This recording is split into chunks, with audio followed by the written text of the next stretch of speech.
3, 2, 1. Elohim, Jesus H. Christ, Morgan Freeman, God. Who are these people? Where are they? Are they even real? Today we're talking about the existence of God. Specifically, we're going over the arguments for the existence of God and whether or not those arguments are valid. And before we dive into this topic, I'd like to preface it with this. I'm not here to attack, diminish, or even promote any religions. Your beliefs are your beliefs. And as long as they make you happy, I would Tom, get out of here, Tommy. What are you doing? Go. No one cares about your Scientology bullshit. Go make another Mission Impossible. The goal of this video is to inform you about these logical arguments, which I personally find interesting, and hopefully entertain you at the same time. I'm not trying to convert you to Saint Zestyism or anything like that. Unless. Before we go over the arguments, we need to define what God is. Because obviously, how are you gonna find something if you don't know what you're looking for? Is God an all-powerful being with an infinite array of abilities? Well, that describes Dwayne "The Rock" Johnson, and unfortunately, he's not God. Then is he someone who's just super duper nice all the time? Well, my mom is really nice, and even though it would be really cool if she was, she's not God. So then maybe God is someone who knows everything, past, present, and future. See, that almost makes sense, but the problem is that even with all of that knowledge, you still wouldn't know as much as Neil deGrasse Tyson. So in the end, God isn't just one of these things. Dude's gotta be all of them. And that's where the concept of the three omni God comes in. When people are discussing arguments for God's existence, they're usually referring to this guy, which is also typically associated with the God that is found in the Abrahamic religions. So the three omni God is three things, and all of these words start with, you guessed it, he's omnipotent, he's omniscient, and he's omnibenevolent, meaning that he's all-powerful, all-knowing, and all around just a real good guy. But now the question is, can and does such a person or thing exist? Well, that's what these arguments aim to answer. Allow me to introduce you to the first argument of the day. The cosmological argument explains that everything that begins has a cause. A light beginning to turn on is caused by the flip of a switch. Tides beginning to change is caused by the pull of the moon. My asshole beginning to burn is caused by eating a spicy chicken sandwich from Chick-fil-A for lunch. The universe too began at some point, and therefore it has to have a cause. And from there it can be inferred that it had to be caused by an all-powerful being, which itself was not caused, aka God. This argument actually has a pretty good leg to stand on, that being that we have no idea where the hell this all came from. But Zesty, the Big Bang Theory says, the Big Bang Theory explains that the universe emerged from a highly dense state of hot stuff. But we still don't know where all that hot, dense stuff came from. We have a pretty strong guess as to how the universe's current form came to be, but we still don't know its origin. So given that context, the idea that the universe needed to be created by God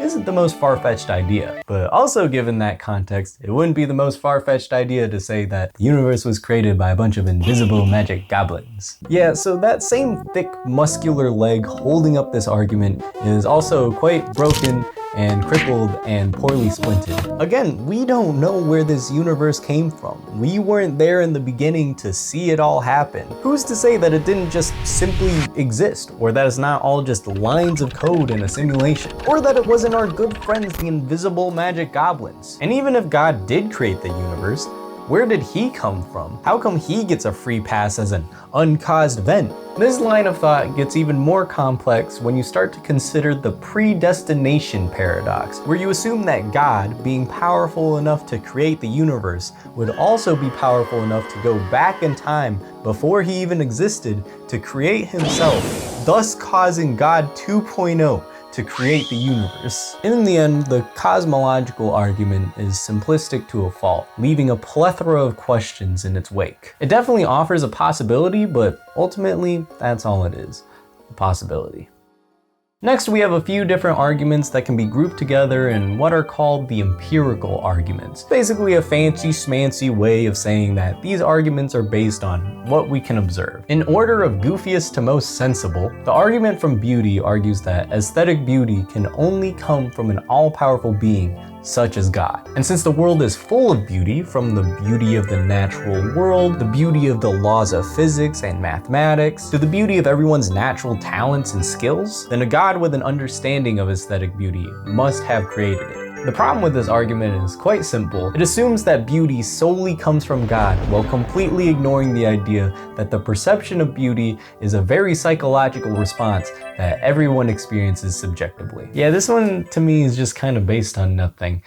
Moving on, the argument from consciousness asserts that the human conscience cannot be sufficiently explained through the physical aspects of the mind and body. Therefore, there has to be a non-physical aspect to it, such as a soul, which was created or put there by a god. The issue with this argument is that it assumes that since the human consciousness can't be explained scientifically, then there has to be some sort of supernatural element to it. But what if, all right, hear me out here, what if we can't explain human consciousness yet? Look, there's a ton of shit we couldn't explain before. I mean, we used to believe that the entire universe revolved around the Earth, but over time we managed to put 2 and 2 together. Watching David Blaine do literally anything blows my puny mind. And as much as watching this makes me want to throw my hands up and say, Eureka, it's magic, I'm still pretty sure there's a standard explanation. The last empirical argument we'll be talking about is the teleological argument. This argument essentially explains that the universe and the way it all works is so complex yet so seemingly orderly that a god must have created it. Moons revolve around planets that revolve around stars that revolve around galaxies, cells,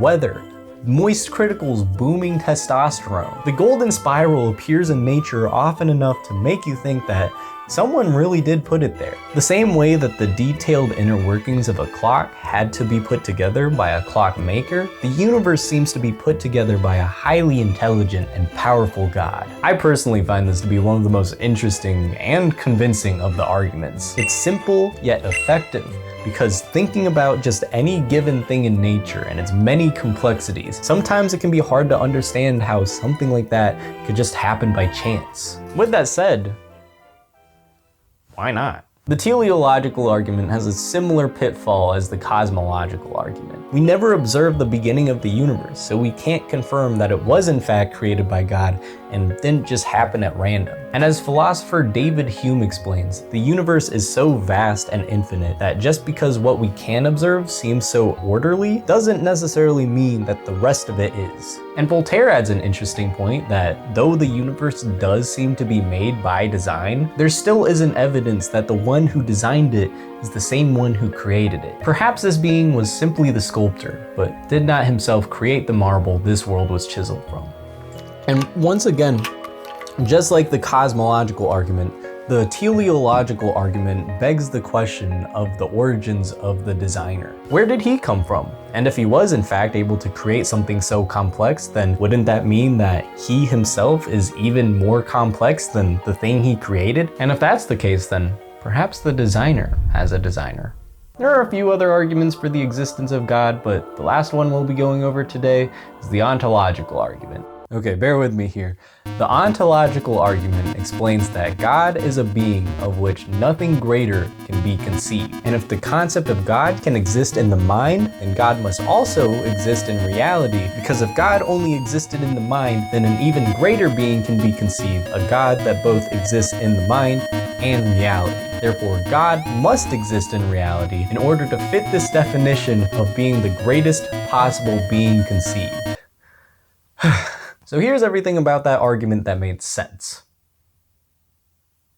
All right, now let's talk about why that argument is the worst. This argument basically implies that God exists because we can think about him. As Guanilo of Marmotiers points out, in this argument we can pretty much replace God with anything else. In his example, he replaces God with an island. The perfect island is an island than which nothing greater can be conceived. Any island that doesn't exist cannot possibly be the greatest island, because then a perfect island that does exist would be greater, and therefore the perfect island exists. Replace island with anything else. The perfect pony, the perfect backflip, the perfect video game, the perfect YouTuber.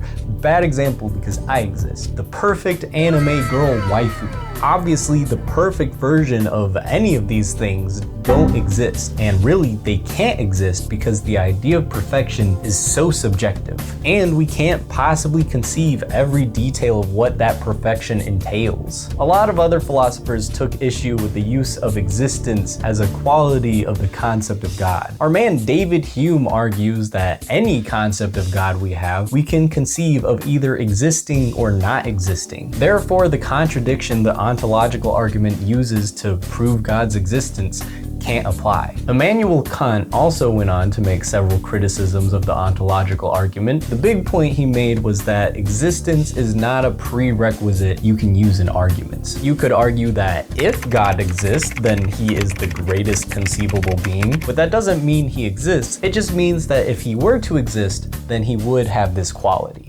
So those were some of the arguments for the existence of God. Whether or not you believe in such a thing, I think these arguments are fun little brain teasers as they try to apply logic to a subject that transcends logic. Some made more sense than others, but the concept of God is so beyond our comprehension, it's almost absurd to just simply try to reason it out. In the end, I don't think it really matters whether or not the existence of God can be proven through logical argument. Believing in something seems to do a lot of good for a lot of people. So even if it doesn't make sense to others, if believing in God is what gets you out of bed in the morning, then maybe it doesn't have to. As long as you're not making it a problem for other people, you can believe in the Turnip Lord or invisible magic goblins for all I care. And if you are grappling with this idea of the existence of God, let me give you some insight into what I think. Not only do you get a free summary of the 3rd unit of my logic course I took in college, but you also get a little bit of philosophy thrown in too. Whether or not God exists, just be a good person. Do your best to be the best person you can be during your life, so that when you draw your last breath and prepare your soul to meet whatever may be on the other side of death's door, if it is God that you come face to face with, then surely he will grant you passage to heaven or whatever it is that they have up there. But if you get there and God's like, you know, you were a rad lad and all, but I kind of wish you prayed and worshiped me more often instead of raising money for charity and petting puppies, so I'm still gonna send you down to hell to burn for eternity. Then that's not a God you would have wanted to worship anyway. And if in the end you find out that there actually isn't anything on the other side, then you can still die knowing that you were a positive influence on the world and the people around you. So remember, boys and girls, whether or not you believe... Wait, what the fuck? Wait, what's going on? Famous actor and known Scientologist Tom Cruise? That's right, bitch.